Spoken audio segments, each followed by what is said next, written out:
Magandang umaga kapamilya. Ako po si Father J-Boy at tayo na po at magkapet pandasal.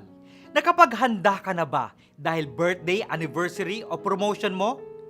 Nagluto ka na ba para sa mga kasama mo dahil nakapasa ka sa board or bar exams? Kung oo, meron bang pumunta na nag-eat and run? Dalawang uri daw ang isang tao. May mga taga-kain at tagaluto. Ang taga-kain ang nakikinabang sa inihahain. Ang iba pa dyan, nakikikain at nagbabalot pa. Sila ang taga-simot sa inihanda at kung ubos na, wala na rin sila. Sa kabilang banda, sinisigurado ng tagaluto na mabubusog ang lahat.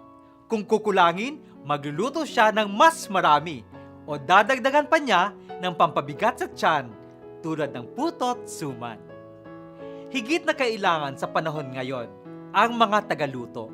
Yaong malaki ang pangarap para sa kapakanan ng mas nakararami. Mga taong nagluluto ng mga planong ikabubuti ng lahat upang kahit sino ay makakakain. Sila ang mga nag-iisip kung paanong mas makakatulong sa buong pamilya, barangay, bayan at sansinuko. Mga kapamilya, pagdasal nating maging mas tagaluto tayo kesa tagakain. Magandang umaga po.